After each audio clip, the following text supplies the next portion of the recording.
안녕하십니까, 우짜입니다. 2026년 8월 18일 아침까지 확인한 세상 돌아간 얘기입니다. 그럼 뉴스 보시죠. 18년 광야생활 김민석이 총리 이어서 여당 대표로 2030년 대망론 대통령 나간다고? 꿈같은 소리고요. 운동권 상징 차세대 주자 승승장구 이후 후단협 사태 탈당 등 장시간 부침.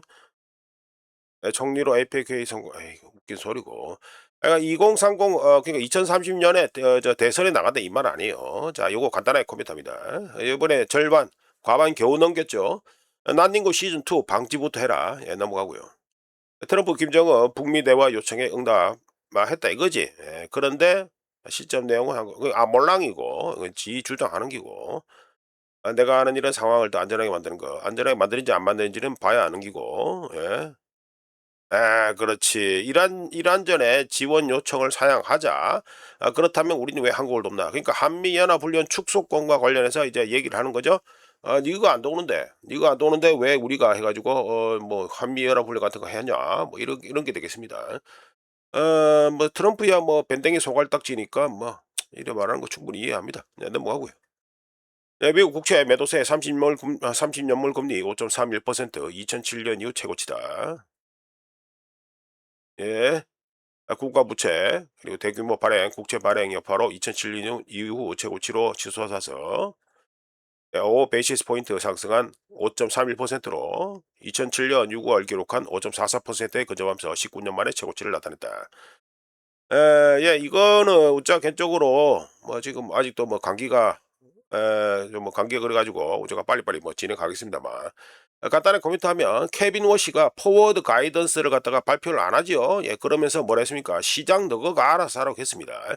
그러니까 뭐 알아서 하는 관계 과정 뭐 과정이라고 보면 되겠고요. 이런 가운데 미국 국채 수익률 그 곡선을 갖다 보시면 이제 뭐 이 장기 쪽 해 가지고 많이 늘어지죠. 1년 전 요거 1년 전입니다. 1년 전하고 비교하면은 많이 해 가지고 간격이 점점 벌어지고 있죠. 그리고 단기물은 디비져 가지고 밑으로 내려가 앉아 있고 그러니까 이거 베센트가 이렇게 노력을 하고 있다 이 소리가 되는 거고. 관련해서 좀 말씀을 드려봅니다.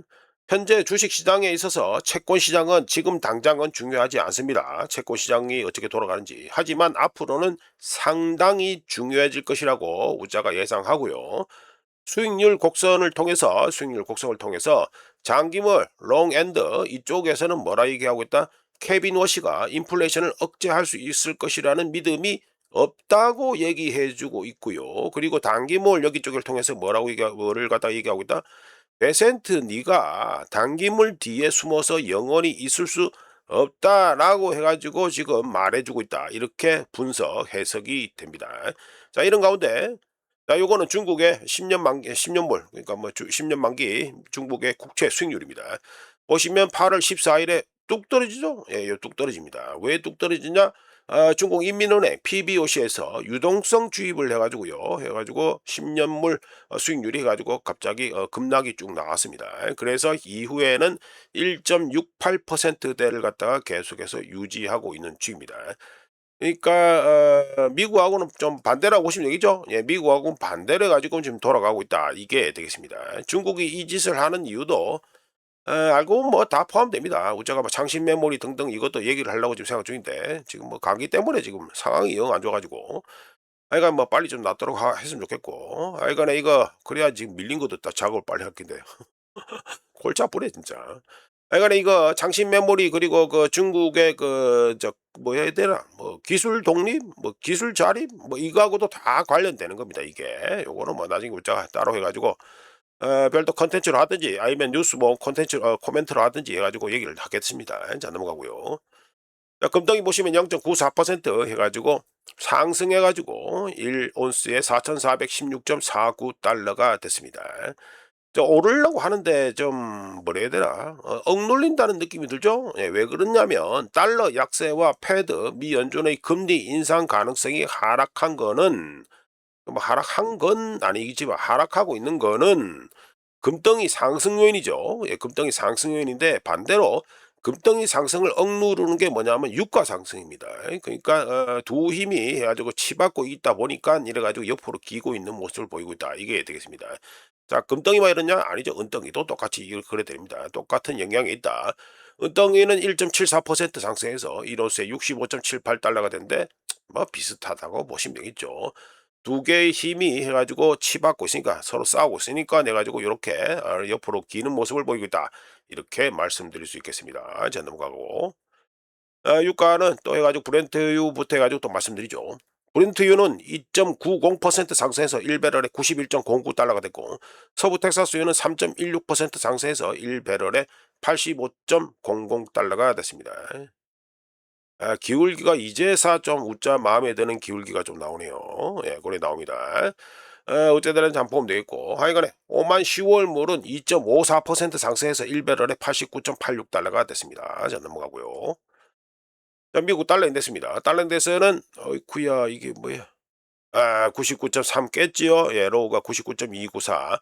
문제의 99.3 지지선을 갖다가 뚫었습니다. 뚫은 후에 다시 위로 올라가 가지고 예, 99.508 580 99.580 해 가지고 마무리는 됐네요. 0.06% 하락했고. 자 중요한 그 99.3이 일단은 뚫렸으니까 다음에는 어딜 보면 되겠습니까? 뭐 간단하게 202평선 99.17 돼 있죠? 여기를 뚫고 내려가면 이제 앞 더 밑으로 더 많이 내려가겠다. 이렇게 보시면 되겠습니다. 이제 넘어가고요. 자 달러 인덱스가 중요한 99.3을 갖다가 뚫은 가운데 우리나라 원화는 예 1,410원. 1,410원만 가면 여기가 바닥이라 생각하고 저가 매수 유입되면서 해 가지고 계속해서 끌어올려지고 있다.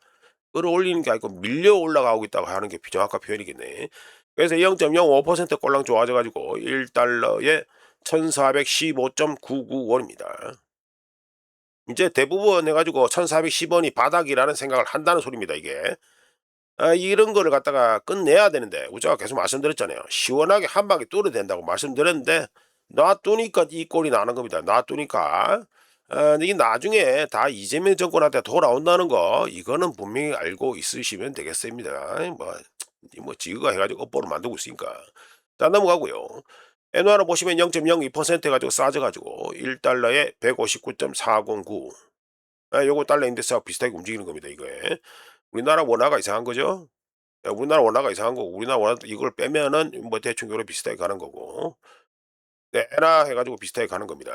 하여간에 엔화가 0.02% 꼴랑 0.202% 싸져 가지고 1달러에 159.409 엔인데 방향이 그렇네요. 예 방향이 그런 가운데 일본의 GDP 성장률 잠정치가 나왔습니다. 말씀드려 보면 일본의 국내 총생산 GDP 성장률 잠정치입니다.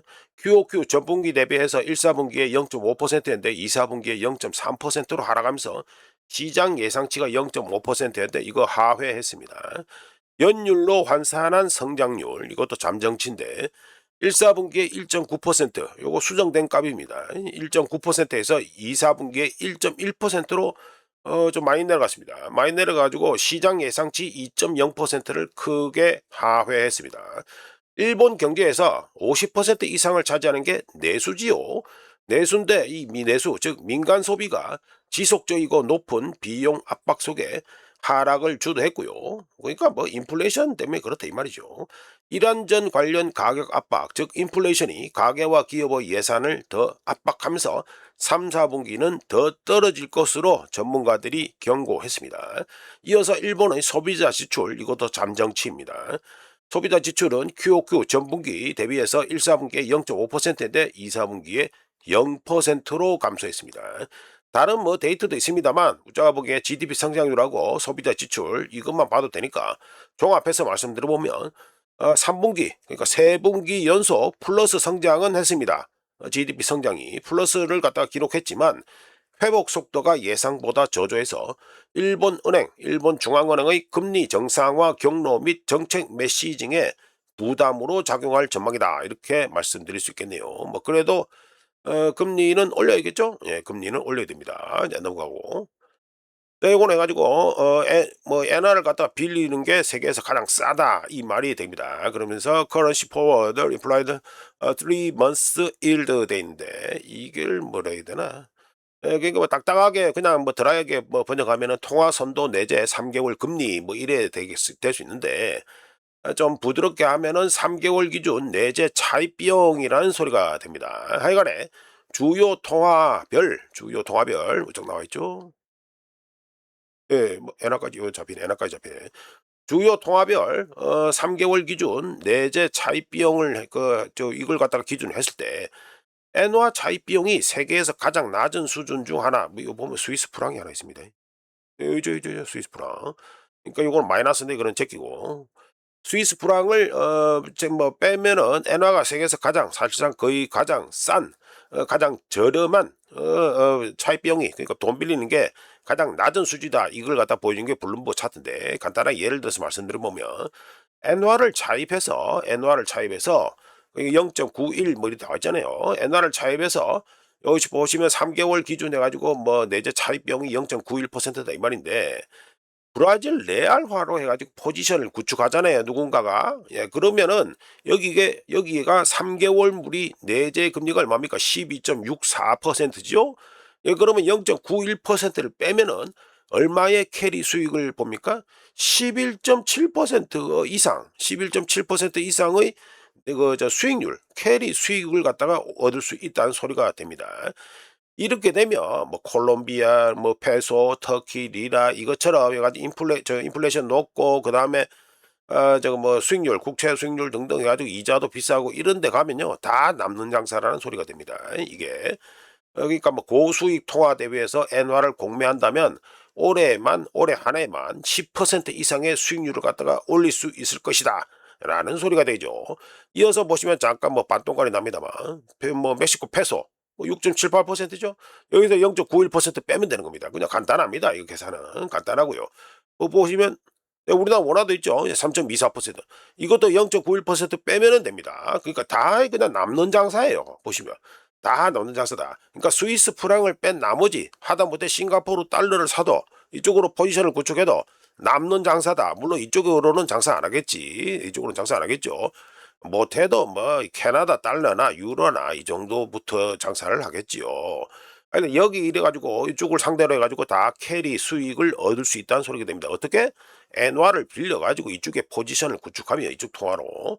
이런 현상은 일반적으로 달러 매수와 연관되는 1년 만기 엔화 선물 가격의 상승과 함께 나타나고 있는데, 이는 외환 트레이더들이 미국과 일본 그리고 한국이 낑겼던 외환 시장 개입 이후 엔화 반등을 활용해 캐리 트레이드를 재개하고 향후 장기적인 약세, 엔화 약세에 대비하고 있다는 걸 시사합니다. 대부분의 선진국 금리보다 많이 낮은 일본의 정책 금리 현재 1%죠. 그리고 일본의 재정 문제, 이거는 엔화에 대한 구조적 압력을 더욱 높이고 있다, 이렇게 말씀드릴 수 있고, 물론 엔화 숏 포지션 재구축은 추가 개입, 어떤 개입? 외환시장 개입이죠. 개입 위협을 높이며 특히 캐리 트레이더들이 다시 시장에 뛰어들면서 위험한 상황을 만들고 있다, 이렇게 말씀드립니다. 자, 넘어가고요. 이거는 중국의 또 경제 데이터들이 쭉 발표됐으니까 말씀을 드립니다. 아무래도 뭐 중국 데이터는 패스하면 안 되겠죠. 먼저 중국 70개 도시, 70개 주요 도시의 신규 주택 가격은 YOY 작년 동월 대비해서 6월에 마이너스 3.3%였는데 7월에 마이너스 3.2%로 살짝 하락폭을 줄였습니다. 하지만 37개월 연속 하락을 갖다가 기록 중이고요. 계속되는 정책 지원으로 하락 속도는 2026년 2월 이후 가장 둔화되었습니다. 베이징의 경우 6월에 마이너스 2.1%인데 신규 주택 가격이 7월에 2.3%로 더 내려갔고요. 광저우는 6월에 2.6% 마이너스 2.6%인데 7월에 2.2%, 선전은 6월에 마이너스 3.6%인데 7월에 마이너스 2.9%, 충칭은 6월에 마이너스 4.2%인데 7월에 마이너스 3.7%, 텐지는 6월에 마이너스 4.6%인데 7월에 마이너스 4.4%, 그리고 유일하게 신규 주택 가격이 상승하는 곳이 어디죠? 상하이죠. 상하이는 6월에 3.1% 상승이었는데 7월에 3.0%로 상승률이 하락했습니다.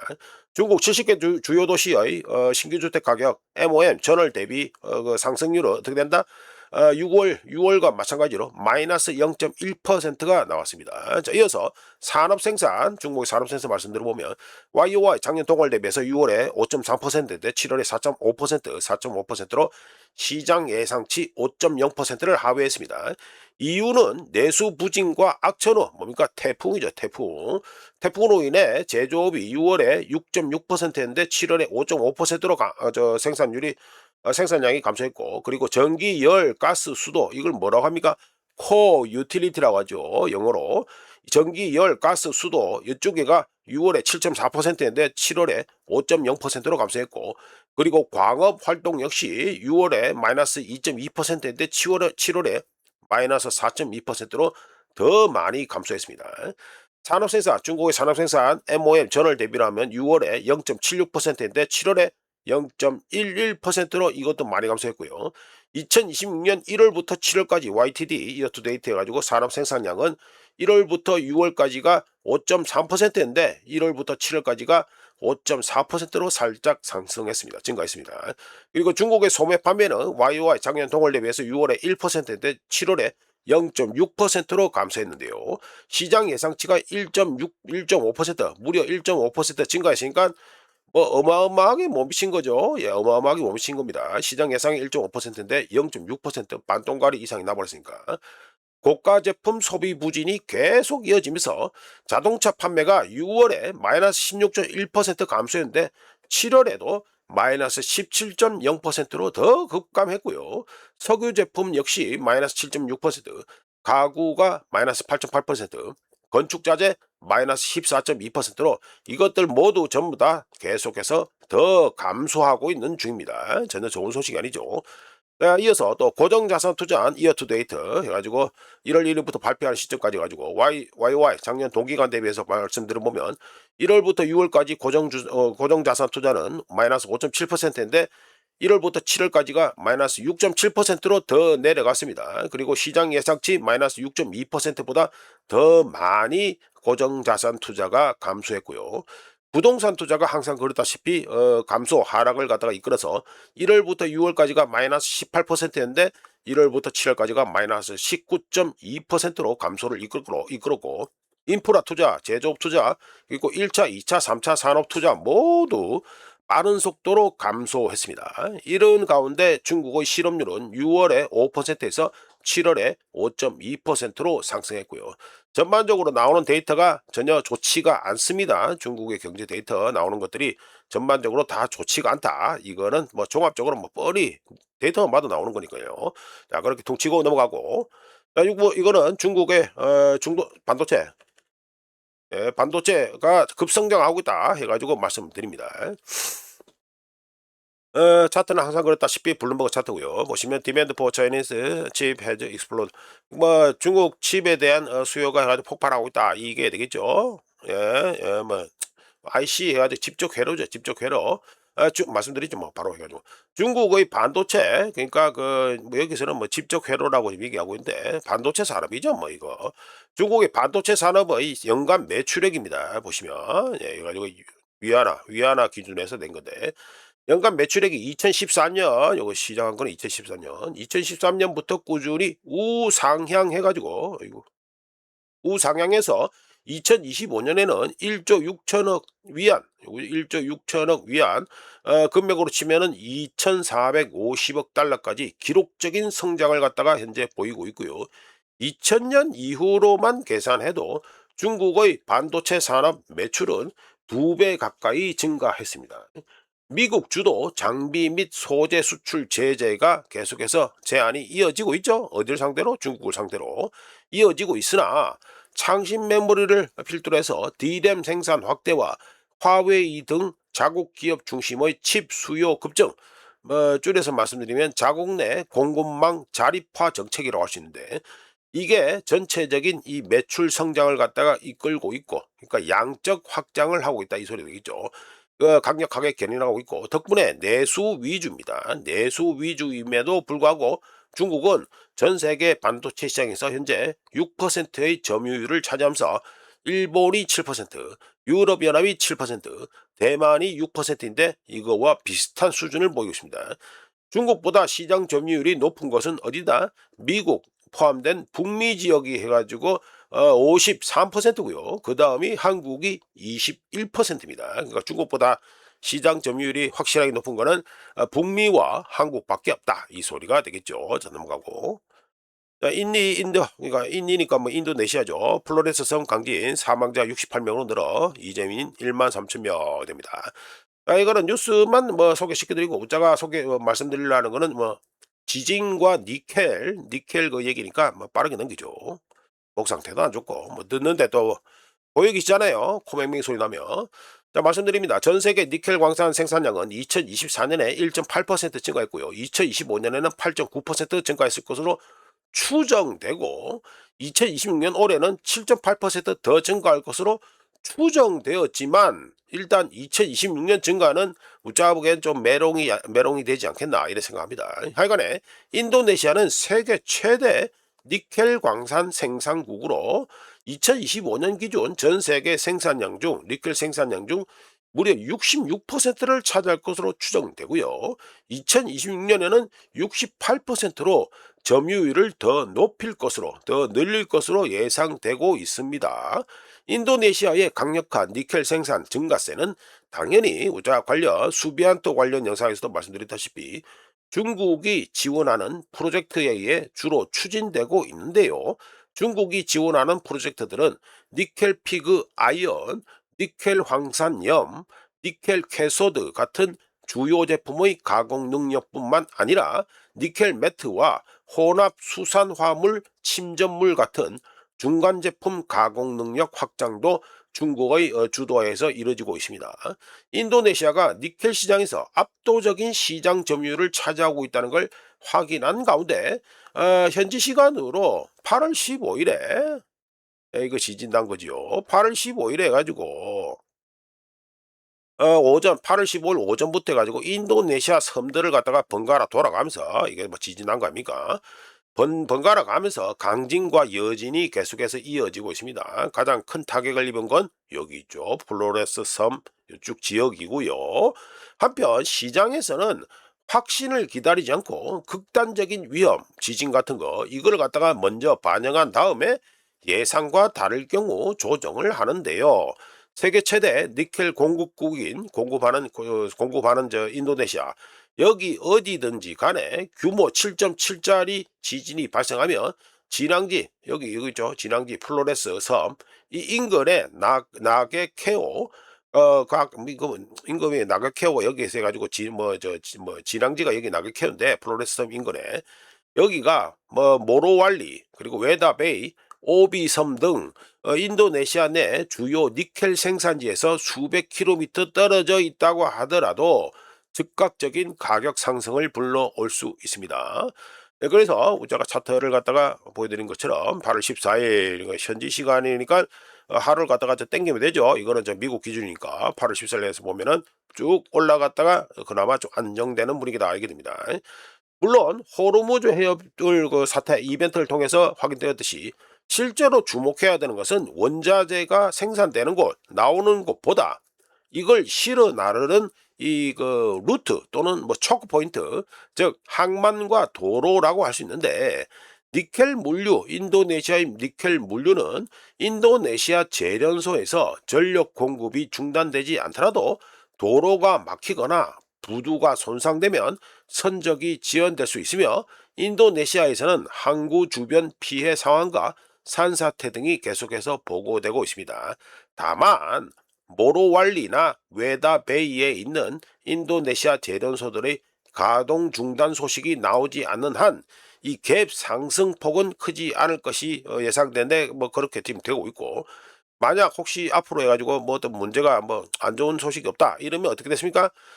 더 이상 뭐 추가 상승은 기대할 필요가 없겠죠? 예, 예를 듭니다. 근데 만약에 안 좋은 소식이 들었다 이러면 갭 상승폭은 더 커질 수 있다 이렇게 말씀드립니다. 자, 넘어가고 자, 이거 해가지고 이란전 160일차 해가지고 말씀을 드립니다.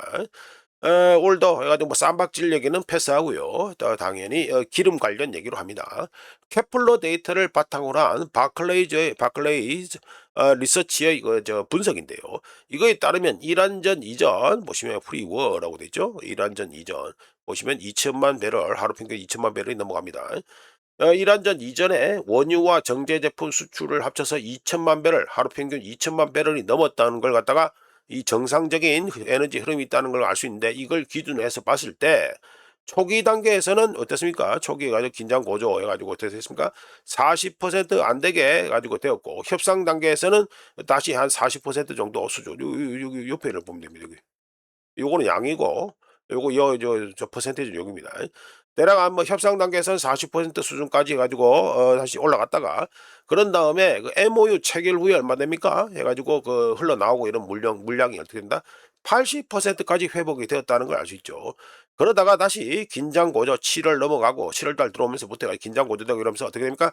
다시 40% 수준으로 감소했다는 걸 이 차트만 봐도 알 수 있습니다. 근데 이 재고 부분, 예, 재고 부분에서는 중국의 재고 보충을 갖다가 이거 있죠? 예, 중국을 포함했을 때, 중국을 제외했을 때 해야 되는데, 중국을 갖다가 포함했을 때는 어이구 이제 플러스 영역으로 들어가죠. 근데 중국을 뺄 경우 어떻습니까?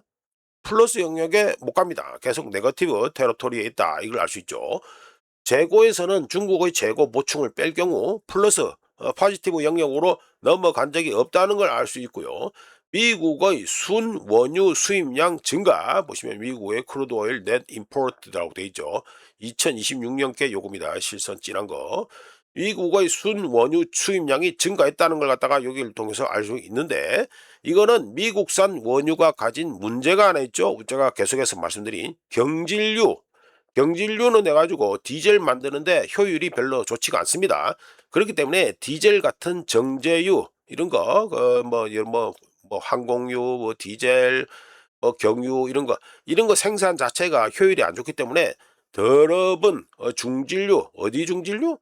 특히 베네수엘라산 이 저진류, 저 거의 뭐 역청 수준인 이 베네수엘라 중진류를 갖다가 이런 걸 갖다가 수입을 하기 때문에, 관련해서 말씀드렸죠. 그 중동산 원유 수입하는 거 60만 배럴, 하루 평균 60만 배럴 수입하는 게 다시 베네수엘라 원유 수입하는 거로 아주 바뀌었다라고 이미 말씀드린 바 있습니다. 그래서 미국의 원유 수입량이 이렇게 증가하는 거로 나온다. 8월까지가 쭉 늘어난 걸로 나온다. 이게 되겠습니다. 그러니까 여기는 중국을 갖다 포함했을 때는 플러스 영역이 있지만, 중국을 빼면은 지금까지 플러스 영역에 들어간 적이 없다. 이란전 이후 플러스 영역에 들어간 적이 없다. 이게 되겠습니다. 재고에서는. 자, 넘어가고. 자, 정제 마진 오해 잡기라는 소제목을 해가지고 울자가 말씀드리겠습니다. 우자는 당연히 알고 있는 거라서 패스하고 있었는데, 이게 얘기하다 보니까 오해가 생기는 것 같아가지고 일부러 추가해서 말씀드립니다. 이 차트는 서부 텍사스유를 갖다가 정제해가지고 휘발유, 가솔린, 휘발유, 디젤, 그리고 제트유, 뭐 그러니까 이거 항공유죠. 항공유를 만들었을 때의 크랙, 그러니까 정제 마진이죠. 정제 마진인데 이게 기준이 뭡니까? 1배럴을 갖다가 정제했을 때 그러니까 디젤 1배럴당 해서, 그러니까 휘발유 1배럴, 디젤 1배럴, 그리고 항공유 1배럴 해가지고 정제 마진입니다. 그러니까 원유 1배럴로 디젤 1배럴 만들고 뭐 가솔린 1배럴 만들고 항공유 1배럴 이거는 못 만들잖아요. 예, 그러니까 무슨 말이냐? 원유 1배럴을 정제한다고 곧장 디젤 1배럴이 온전히 뭐 다 나오는 게 아니다. 이거는 뭐 혹시나 오해가 있어서 말하는 건데, 이거는 분명히 해야겠죠. 실제로 원유를 1배럴 정제했을 때 그중 30% 정도가 디젤 같은 중류유고요. 그리고 50%는 휘발유고요. 나머지 20%가 뭐 여러 가지 뭐 찌꺼기 등등 잔사유 뭐 이런 거 그게 됩니다. 따라서 정유사는 정제 과정을 통해 실제로 얻는 것은 혼합물이라고 할 수 있고요. 그러니까 제대로 계산해서 말씀드리려면 휘발유 정제 마진부터 디젤 항공유까지 모두 포함해서, 이걸 다 포함해서 이 숫자를 다 포함하고 그리고 비율별로 다 나눠 가지고 해야지만 정확하게 이 정제 마진이 나온 겁니다. 즉 차트상에서 서부 텍사스유 디젤 정제 마진이 뭐 88.91달러니까 대략 뭐 90달러로 치고 90달러에 가깝다고 하더라도 원유 1배럴을 갖다가 정제한다고 디젤이 그냥 1배럴이 나온다는 소리는 아니지요. 그리고 1배럴 팔아서 이렇게 90달러 가까이 먹는다. 이것도 가능하지 않다는 소리가 됩니다. 그러면 브렌트유하고 이쪽도 똑같지요. 브렌트유하고 이쪽도 똑같습니다. 예, 보시면 브렌트유하고 중동산 여기도 똑같이 계산하면 됩니다. 뭐 싱가포르 요게 중동산이라 보시면 돼요. 요게 두바이가 적혀 있잖아요. 브렌트유와 중동산 역시 동일하게 계산하면 되는데, 각각의 정유시설마다 고도화 시설 등 여러 가지 차이가 있기 때문에 좀 복잡합니다. 근데 이거 웃자가 뭐 내일이라도 이거 따로 얘기를 해 드릴게요. 이 정제, 그러니까 그 정유소들의 이 정제 공정에 뭐 어떤 게 있는지 가지고 뭐 너무 테크니컬한데 하여튼 말씀드리도록 하고, 어쩌든지 간에 원유 1배럴을 정제해서 나오는 혼합물, 즉 각각 상품 제품들에 대한 정제 마진을 보여준다는 것은 변함이 없습니다. 보시면 여기 가지고 뭐 없습니까?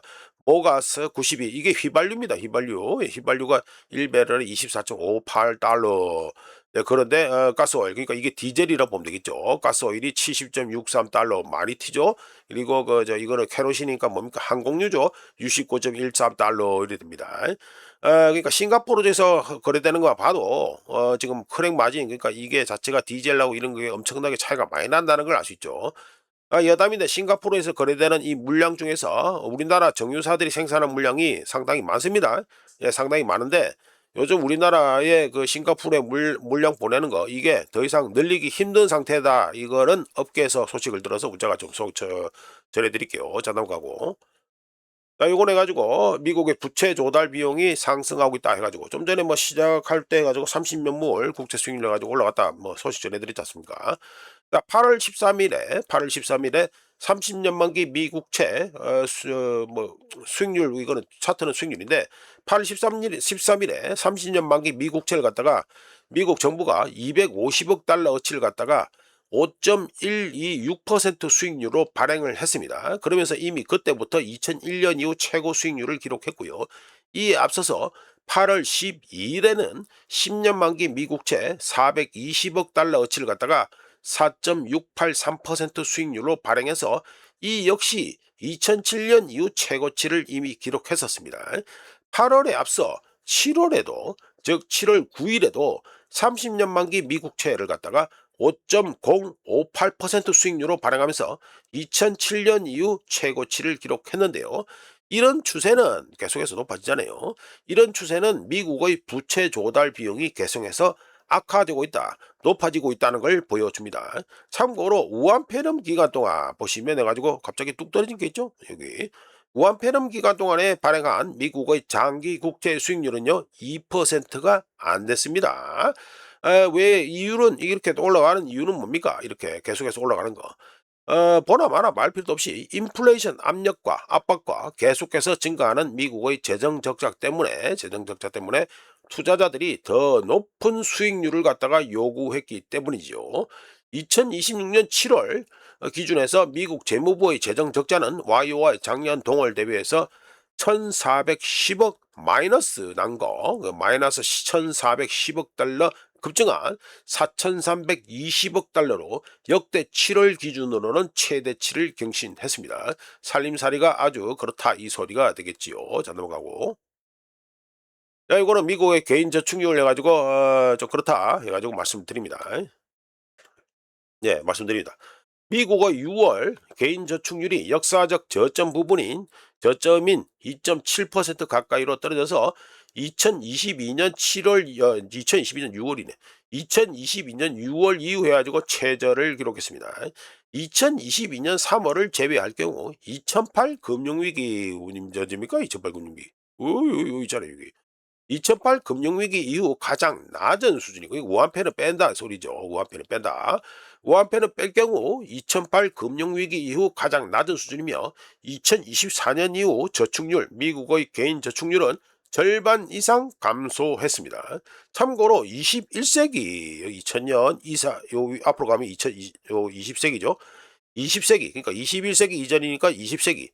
이때 미국의 개인 저축률은 3.5% 밑으로 떨어진 적이 별로 없었습니다. 예, 별로 없었습니다.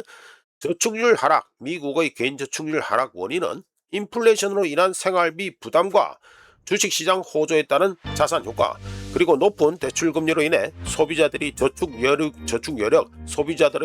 여력이 악화되었기 때문이고요. 2026년 현재 미국 소비자들은 겉으로 보이는 것보다 훨씬 더 심각한 상황에 직면해 있다고 말씀드릴 수 있겠습니다. 참고로 저축률은 여기 적어놨죠. 예, 이렇게 해가지고 이거 안 적어놨냐? 예, 저축률은 매달 세금과 소비 지출을 제외하고 남은 가처분 소득의 비율을 나타내기 때문에 상당히 중요하다라고 말씀드리겠습니다. 자, 이렇게 해서 감기 때문에 빨리 마셔야 되는데, 이렇게 해서 2026년 8월 18일 아침까지 확인한 세상 돌아간 얘기였습니다. 구독, 좋아요, 그리고 회원 가입 감사합니다. 내일 또 찾아뵙겠습니다.